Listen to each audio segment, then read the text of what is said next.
Jérusalem. Médecins du Monde y a installé sa base opérationnelle.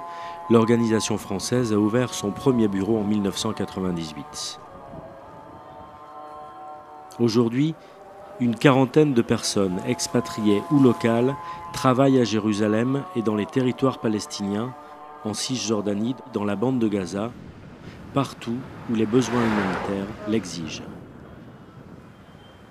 De l'autre côté du mur qui entoure Jérusalem, une équipe MDM va à la rencontre des populations nomades. Au milieu de nulle part, un campement de bédouins d'une centaine de personnes vivant dans le dénuement le plus total. Pas d'eau courante, pas d'électricité, aucune structure médicale alentour. MDM finance ici un projet de santé primaire en lien avec les professionnels palestiniens. Une fois par semaine, médecins et infirmières proposent des consultations gratuites. Ce jour, la prise de tension et ophtalmologie sont au programme. C'est un gros problème, on ne peut pas se déplacer. On est fatigué, on n'a pas d'argent. Si on avait des sous, on prendrait le taxi pour voir le docteur, mais on n'a rien. Ils sont vraiment contents parce qu'ils reçoivent l'aide médicale, les médicaments. Et à chaque visite, nous remarquons que les gens sont vraiment en meilleure santé. Collés aux réalités du terrain, voilà le maître mot.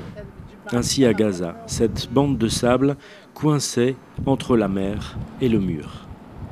Un mur qui sépare hermétiquement la bande de Gaza d'Israël et ici au sud, la frontière avec l'Égypte, fermée depuis des mois. C'est un point de passage qui est fermé totalement depuis juin dernier, depuis la prise du pouvoir par le Hamas. Et ça a des conséquences dramatiques sur la libre circulation des Palestiniens qui ne peuvent plus du tout ni entrer ni sortir de Gaza. Une prison à ciel ouvert, dans laquelle s'entassent plus d'1,5 million de Palestiniens. 70% de la population vit en dessous du seuil de pauvreté, le taux de chômage est de 40% et la violence continuelle. Apprendre les gestes qui sauvent est ici une priorité. MDM a mis en place une formation à la médecine d'urgence destinée aux ambulanciers et aux secouristes. Depuis la victoire du Hamas aux élections à Gaza en 2006, les incursions de l'armée israélienne, les frappes aériennes et les affrontements entre groupes palestiniens se multiplient. C'est une formation pour les premiers soins et pour les problèmes qu'on peut trouver dans les rues, dans le terrain, en cas des incursions, en cas des clashs internes. Malheureusement, on peut avoir des idées générales comment traiter les gens en cas d'urgence et jusqu'où le ramener à l'hôpital. Autre action menée par MDM, réorganiser le service des urgences de l'hôpital Shifa pour faire face à un afflux massif de blessés. Ou encore, l'envoi pour une semaine d'une équipe orthopédique afin d'assurer une meilleure prise en charge des lésions par arme à feu. C'est la mission de Sylvain Tervert. Chirurgien de Clermont-Ferrand à la retraite, il visite un patient opéré la veille pour une fracture du fémur, une blessure par balle. Perfect. It's good.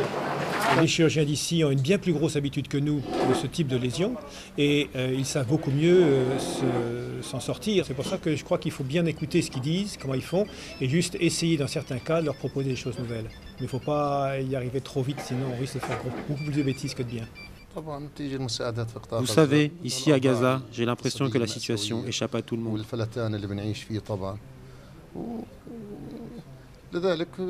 Alors bienvenue à tous ceux qui nous aident, de France ou d'Europe, car nos moyens sont vraiment faibles. À l'hôpital européen de Khan Younes, dans le sud de la bande de Gaza, manifestation de femmes du Hamas contre la grève décrétée par l'autorité palestinienne. Le ministère de la Santé demande en effet au personnel soignant d'arrêter le travail à 11h du matin. Une complication supplémentaire pour Sylvain, qui là sélectionne en fonction des pathologies les patients qu'il va opérer le lendemain.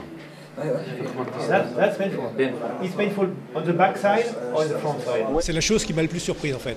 C'est leur volonté de garder une espèce de dignité.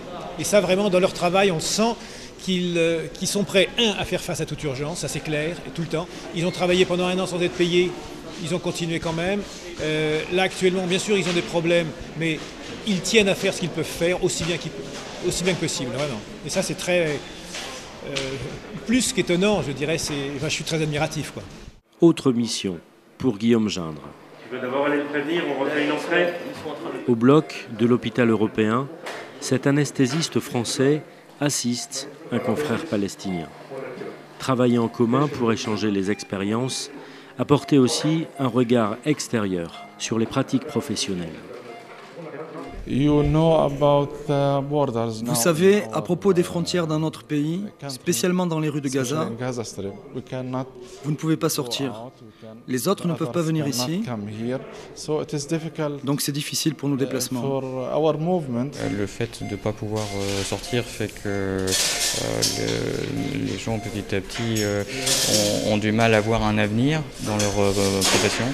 Et quand on a du mal à avoir un avenir dans sa profession, la première chose qui flanche un peu, c'est le désir de se former, le désir de rester à la page.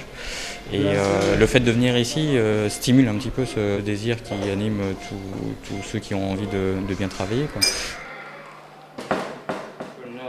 Guillaume forme également ses confrères aux techniques d'anesthésie loco-régionale. Utilisées à bon escient, elles sont moins risquées que les anesthésies générales, moins coûteuses aussi. Le but du jeu, c'est vraiment d'amener en même temps la formation théorique et pratique, de manière à ce qu'ils puissent commencer sur des bases qui soient solides et saines. À Gaza aussi, MDM va au-devant des plus démunis, de la médecine générale, des ambulatoires. Avec leurs collègues du secours médical palestinien, les équipes MDM proposent gratuitement des consultations et des médicaments. Ils se sont installés ce jour-là dans un quartier populaire à Nuseirat. Ils se rendent ainsi dans une trentaine de lieux différents chaque mois. La situation sociale ici est difficile. Ce service est bien, les médecins sont bons, les soins sont bons. Vraiment, ça nous soulage. Direction Naplouse, en Cisjordanie. Souad Jabi Masri est psychologue.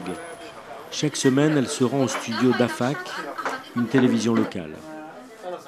Avec d'autres, elle anime, en partenariat avec MDM, une émission sur la santé mentale. Thème abordé ce soir, les violences familiales.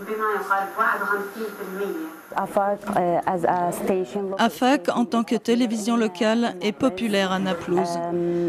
Beaucoup de gens que je rencontre me disent qu'ils m'ont vu à la télévision sur AFAK. Cela veut dire que beaucoup de gens regardent l'émission. La télé, moyen idéal pour s'introduire dans les familles et aborder des thèmes aussi tabous que les violences conjugales, la dépression ou le syndrome post-traumatique. Ils ont commencé à tirer. J'ai vu mes enfants courir sous les lits. Ils se cachaient. Ils ne peuvent pas dormir parfois. Il nous faut ce genre d'émission à la télé en Palestine car on n'est pas sensibilisé aux problèmes de la santé mentale. Les valeurs traditionnelles nous empêchent d'en parler et on n'a pas d'ouverture sur le monde extérieur. Voilà pourquoi il nous faut ce genre de programme. À Naplouse, le climat de violence affecte évidemment la population. Les frappes ciblées, les incursions nocturnes des soldats israéliens pour procéder aux arrestations, les milices palestiniennes qui s'affrontent entre elles, et toujours cette impossibilité d'aller voir ailleurs. Dans cette ville, MDM développe un programme pour la prise en charge des maladies mentales. Elle forme notamment des psychiatres et des psychologues de Naplouse qui, eux, sont au contact direct avec les patients. Si vous allez juste dans la rue et que vous vivez avec les gens, vous sentez l'anxiété tout le temps. Vous le sentez, tous les gens rejettent de l'anxiété sur vous et vous trouvez des dépressions tout le temps. Les gens n'ont pas de solution, il n'y a pas d'espoir pour eux.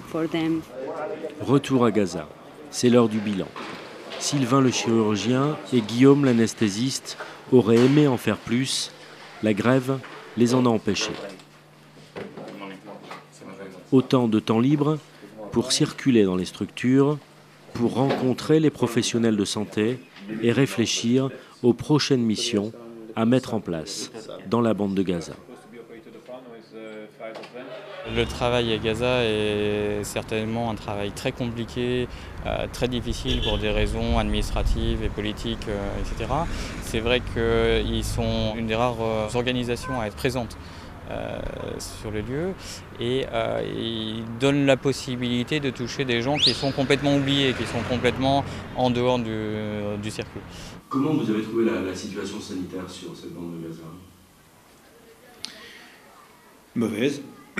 Mauvaise parce que d'abord il y a une espèce de manque de confiance des gens de Gaza dans les structures qui existent sur place. Ça c'est assez classique un peu partout, mais là c'est dramatique parce qu'il n'y a pas moyen de sortir.